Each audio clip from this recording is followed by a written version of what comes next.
नमस्कार दोस्तों, आज हम चर्चा करने वाले हैं भारत और यूनाइटेड अरब अमीरात के रिलेशनशिप के बारे में। पार्टिकुलरली आज ये जो आर्टिकल हम डिस्कस करने वाले हैं ये हमारे एविएशन सेक्टर से जुड़ा हुआ है। मतलब भारत का जो हवाई क्षेत्र है, जहाँ पर हमारे देश के नागरिक यूएई जाते हैं, यूएई के लोग हमारे यहाँ पर आते हैं, ये सेक्टर अभी तक कितना मजबूत हो पाया है दोनों देशों के बीच में, इसी के ऊपर ज़्यादातर आज हम फोकस करने वाले हैं। सरकार की तरफ से कई सारी स्कीम्स लॉन्च की गई हैं जिनका फ़ायदा आम लोगों को तो मिलेगा ही, वो लोग भी अब सस्ते रेट पर हवाई यात्रा कर पाएंगे। इसके साथ ही साथ इसका फ़ायदा सीधे सीधे यूएई को भी होता है, क्योंकि वहाँ के लोग यहाँ आएंगे और यहाँ से यदि उनको सस्ता में हवाई टिकट मिल जाता है तो ये उनके लिए बहुत ही बेटर हो सकता है। यदि हम भारत और यूएई के रिलेशनशिप की बात करें, कितने पुराने हमारे संबंध रहे हैं, तो देखिए भारत और यूनाइटेड अरब अमीरात के संबंध प्राचीन व्यापारिक जो मार्ग हैं उनसे जुड़े हुए हैं। इतने ज़्यादा पुराने हमारे रिलेशन हैं यूनाइटेड अरब अमीरात के साथ में।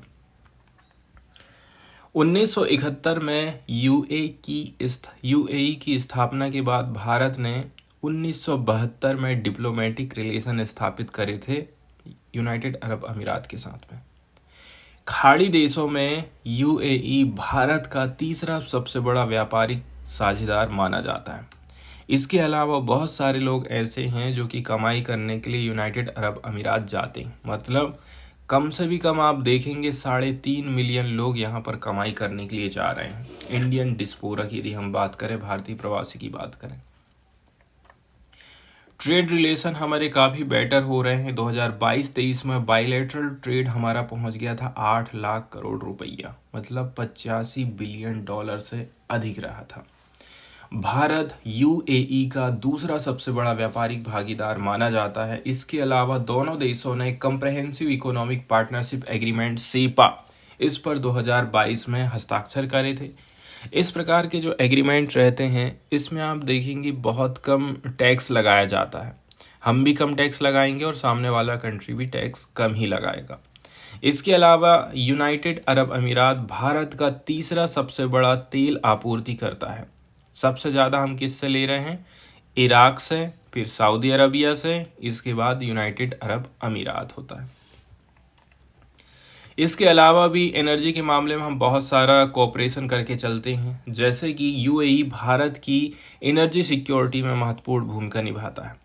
Abu Dhabi national oil company ने भारत के स्ट्रेटजिक पेट्रोलियम रिजर्व में निवेश किया है। वहाँ की कंपनी हमारे यहाँ जो रिजर्व है पेट्रोल का उसमें निवेश करती हैं। इसके अलावा रिन्यूएबल एनर्जी के मामले में भी हम दोनों देश सहयोग के साथ में आगे बढ़ रहे हैं।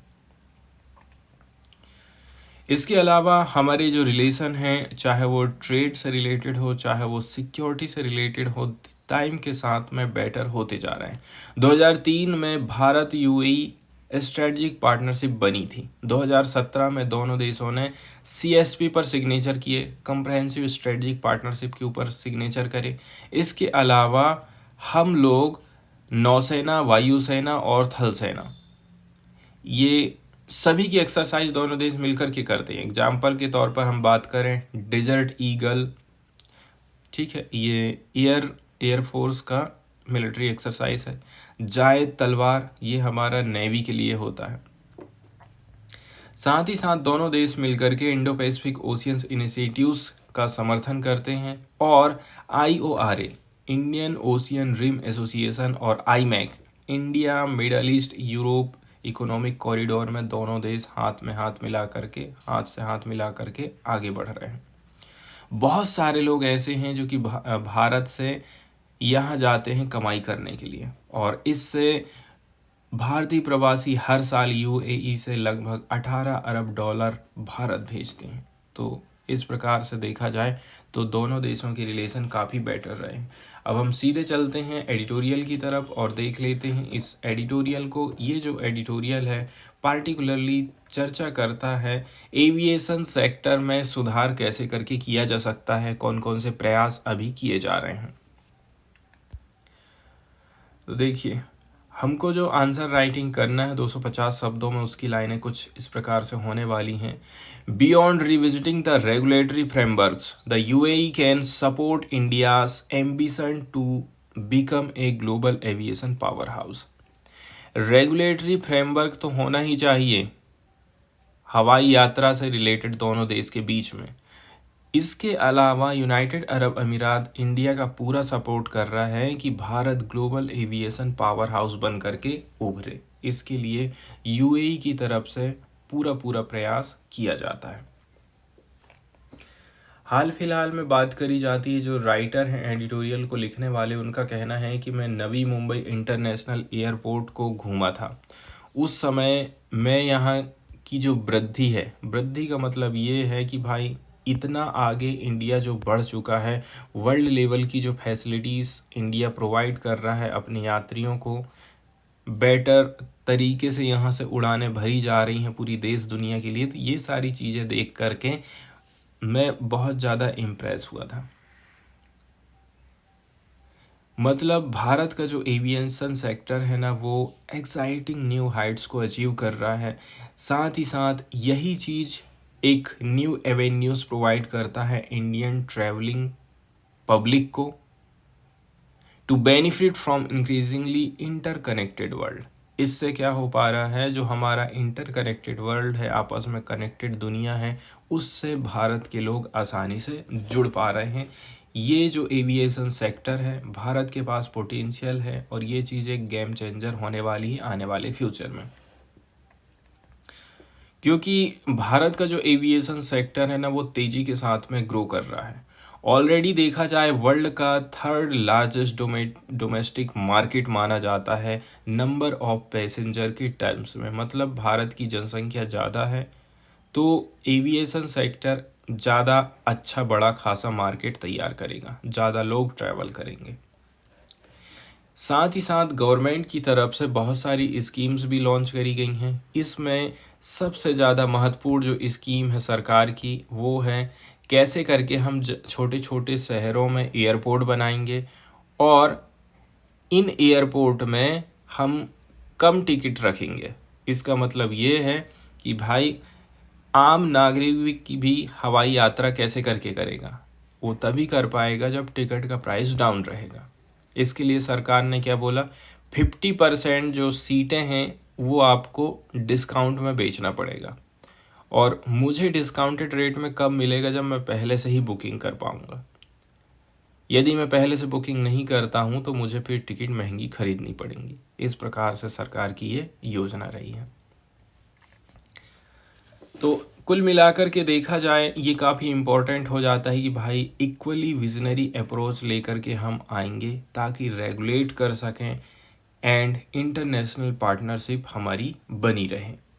उड़ान स्कीम की यदि हम चर्चा करें तो देखिए, उड़े देश का आम नागरिक, इसको शॉर्टकट में उड़ान स्कीम बोला जाता है। भारत सरकार की एक क्षेत्रीय कनेक्टिविटी वाली रीजनल कनेक्टिविटी की स्कीम थी जिसे अक्टूबर 2016 में लॉन्च किया गया था। इसका मतलब ये है सस्ते हवाई सफ़र को बढ़ावा देना, छोटे शहरों को एवं कम सेवा प्राप्त हवाई अड्डों को हाई हवाई नेटवर्क से जोड़ना है। इसके अलावा टूरिज्म को भी बढ़ावा मिलेगा।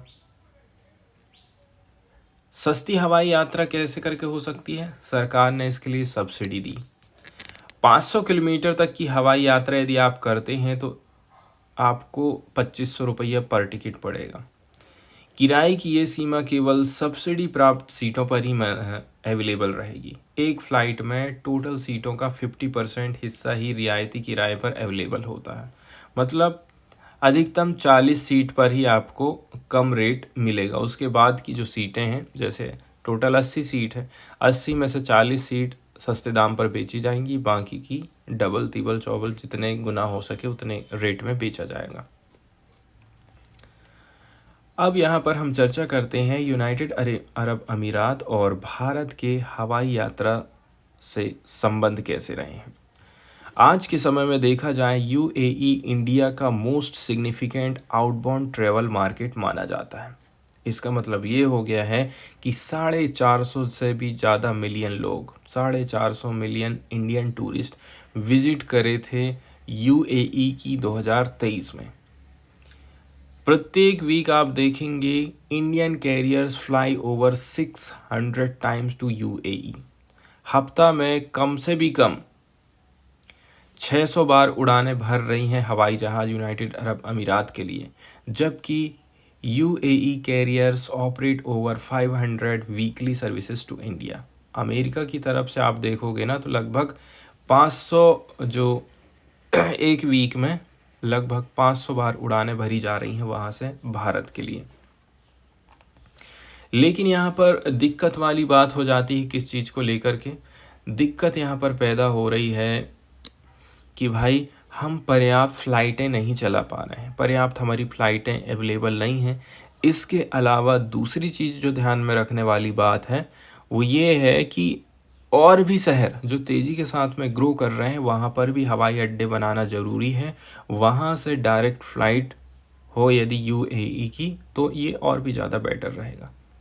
टिकट का price and lack of choice for UAE, ये दो चीज़ बहुत प्रॉब्लम खड़ी कर रही हैं। टिकट के प्राइस कब कम होंगे? जब ज़्यादा से ज़्यादा हवाई जहाज़ यूएई जाएंगे। यदि कम संख्या में जाते हैं, कम मात्रा में जाते हैं तो जाहिर सी बात है टिकट का प्राइस कभी कम नहीं होने वाला है। यदि हम current bilateral air services arrangement की बात करें तो देखिए अभी ज़्यादा शहरों तक कनेक्टिविटी नहीं हो पाई है। साथ ही साथ जो नंबर ऑफ फ्लाइट्स हैं, कितनी बार उड़ानें भरी जा रही हैं, उसमें भी हमें कमी देखने को मिल रही है। यूएई के जो कैरियर्स हैं वो लिमिटेड हैं, operating to a total of only 15 Indian cities. United Arab अमीरात से डायरेक्टली यदि आपको आना है तो 15 इंडियन सिटीज़ जुड़ी हुई हैं, जबकि और भी शहरों को जोड़ा जाना था। सूरत, विशाखापट्टनम, इंदौर, तिरुचिरापल्ली एंड पटना, ये कुछ ऐसी जगह हैं जहां पर इंडियन ग्रोथ सेंटर के रूप में ये जाने जाते हैं। यहाँ तक भी लोग बहुत आना जाना चाहते हैं, लेकिन अभी ये सुविधा अवेलेबल नहीं हो पाई है। ठीक इसी प्रकार से इंडिया की जो हवाई जहाज़ हैं वो इंक्रीज़ नहीं कर पा रही हैं उनके लेवल ऑफ फ्रीक्वेंसीज़ को दुबई।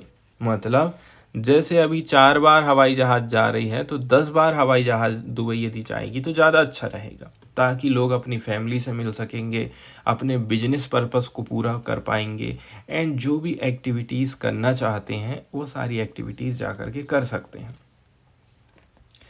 अब हम बात करते हैं यदि हम मॉडर्नाइज कर देते हैं हमारी स्ट्रेटजी को तो क्या क्या फ़ायदा हो सकता है।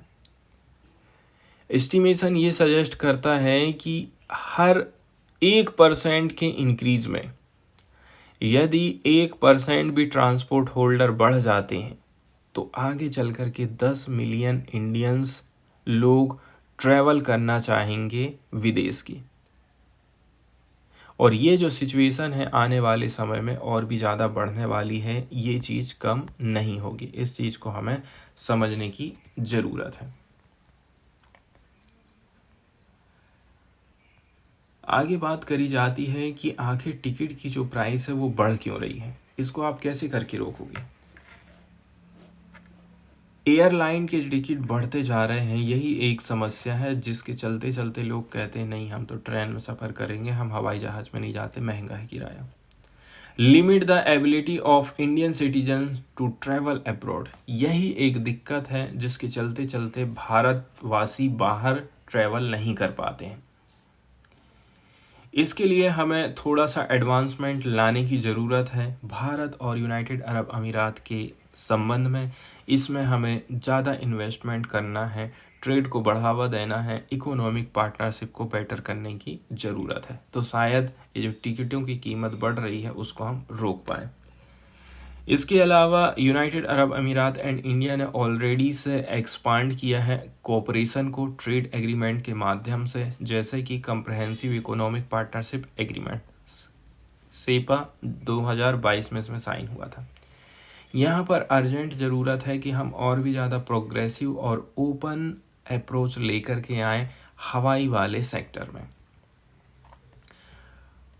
हमारी जो एविएशन स्ट्रेटजी है इसको मॉडर्नाइज करने की बहुत ज़्यादा ज़रूरत है।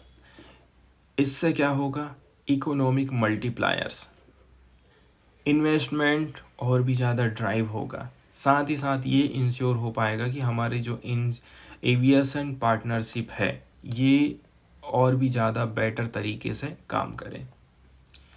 हमें रिविजिट करने की ज़रूरत है रेगुलेटरी फ्रेमवर्क को। कहीं पर भी नियम कानूनों में कोई ढील डाल नहीं होना चाहिए, ठीक है, चाहे वो हवाई जहाज़ की सुरक्षा हो, चाहे उसमें बैठ कर के जाने वाले लोगों की सुरक्षा हो। इस चीज़ को जो रेगुलेटरी फ्रेमवर्क में लाना ज़रूरी है। इससे हमारे जो एविएशन रिलेशन हैं उनको गाइडेंस मिलेगा। यूनाइटेड अरब अमीरात इस चीज़ को सपोर्ट करता है न्यू इन्वेस्टमेंट एंड पार्टनरशिप के माध्यम से। चाहे वो सपोर्ट किसी भी रूप में हो, हमेशा से ही यूनाइटेड अरब अमीरात भारत को सपोर्ट करेगा, जैसे कि नॉलेज शेयरिंग की बात हो, ट्रेनिंग ऑफ इंडियन पायलट्स हो, partnering in India's rapidly emerging aviation maintenance हो, चाहे वो रिपेयरिंग का काम हो, ओवरहेलिंग से रिलेटेड इंडस्ट्रीज़ हों। इसके अलावा प्रमोट करना हो यदि इंडिया की ग्लोबली रिनोन्ड टूरिज्म सेक्टर को, तब भी यूएई साथ में खड़ा है, भारत का साथ देगा। इसके अलावा इन्वेस्टमेंट करेगा यूनाइटेड अरब अमीरात इंडियन गवर्नमेंट की उड़ान एयरपोर्ट स्कीम के अंतर्गत, ताकि बेटर तरीके से कांटेक्ट हो सके टायर 2 और टायर 3 इंडियन सिटीज़, या फिर आपको अचीव करना हो win win outcome for our respective airline carriers. ये काफ़ी इम्पोर्टेंट हो जाता है कि हम लोग नए एरिया को खोजते रहें कोलैबोरेशन के। ये क्रिटिकली इम्पोर्टेंट सेक्टर है, इसलिए हमेशा से इसमें आप सुधार की कोशिश करते रहिए। अब combined sky and aviation ecosystem की बात करी जाती है, तो ये कैसे करके होगा, हमें अच्छे तरीके से इंगेजमेंट होकर के काम करने की ज़रूरत है ताकि aviation sector grow and succeed हासिल कर सके। दुबई और आबू धाबी से बहुत सारी चीज़ें हैं जो कि हम सीख ले सकते हैं। Benefit from their status as global aviation hubs, cities throughout India have the potential to attain similar level of seamless connectivity. Seamless connectivity जैसे दुबई एंड आबू धाबी के बीच में देखी गई है, उसी प्रकार से भी हमें पार्टनरशिप आगे बढ़ाने की ज़रूरत है।